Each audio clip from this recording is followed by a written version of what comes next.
Okay.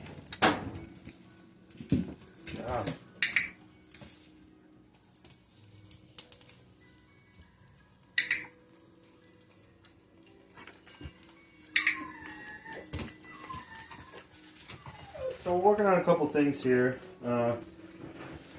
China has a pretty high tendency to jump up, as you can see right now, especially when you get down on their level like that. So I'm just doing a little arm bar and trying to work the butt down. And when I get a little reluctance to the jump and better behavior, I'm going to click and I'm going to mark that.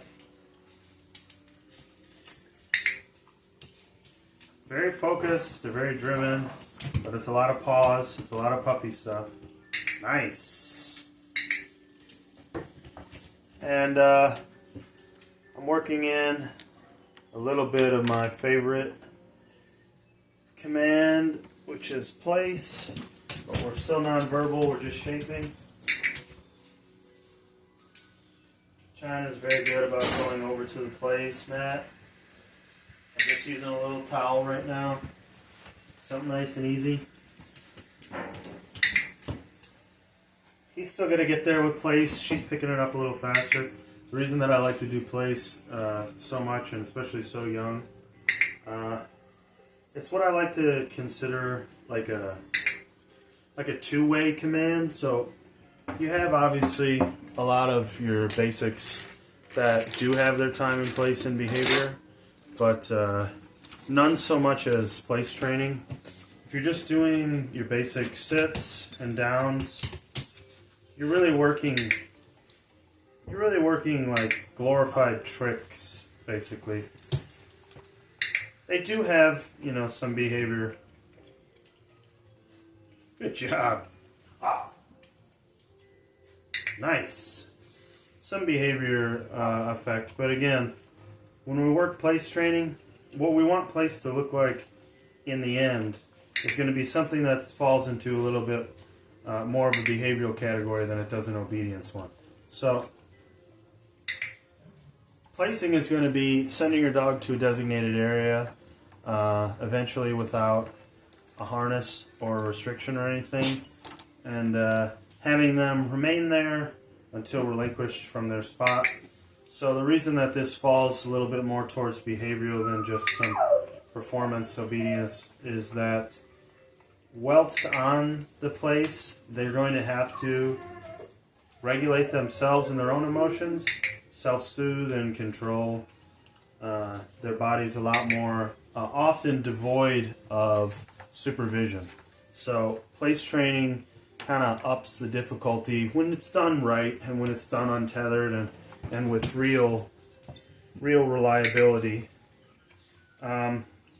It forces the dog to kind of keep themselves in check as opposed to doing obedience and a trainer constantly being there. So I'm really just working their impulse. If you notice, I'm kind of waiting longer and longer in between clicks just to get the focus down. We got 1, 2. So I like to start the idea of place training really early. Obviously, we still need a lot of obedience. The impulse has gotten a lot better. He's a little bit higher achieving with the impulse because she's a little bit more confident and dominant. But I'm just introing it every once in a while, very slowly, by just luring them over to the mat and clicking when I get their paws physically touching the mat. So again, do some obedience, stand up with a bit of good job. With a bit of a posture change like that, they can get overexcited, so make sure they're focused and reset. Just kind of lure over, get the paws on the mat, and you click. You click multiple times while they're on there, and you can be releasing treats slowly each time you click. Let's see if we can get you over there, Arlo. Come on, buddy. Good, man. free. She's going to try jump now that I knelt down. Again, a lot of the positional changes will sort of, I wouldn't say you're like encouraging jumping, but it can be more difficult for them to regulate themselves when there's a big change in your position. Going from standing to sitting, sitting to standing.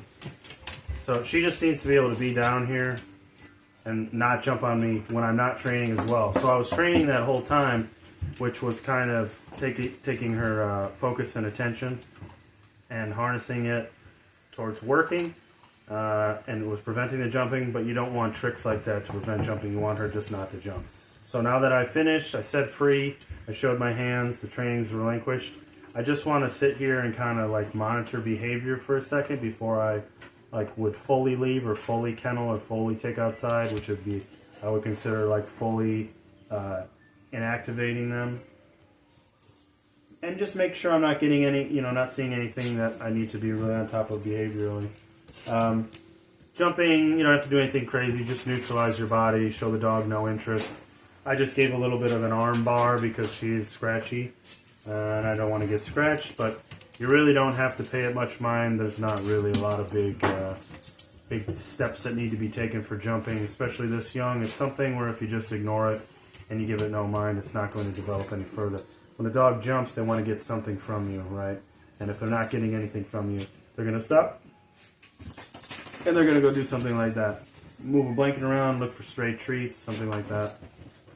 Again, no mind at all. You can show her the hands. There are no treats. We're not training. And then they stop pretty quickly. But it's important to have those two modes as well. So we were working. They were very engaged. We disengaged. Now you want to see them engage with each other or engage with self-soothing tactics, and to kind of relinquish their obsession with us. Perfect switch, perfect transition. And then they can just have some playtime in here amongst themselves.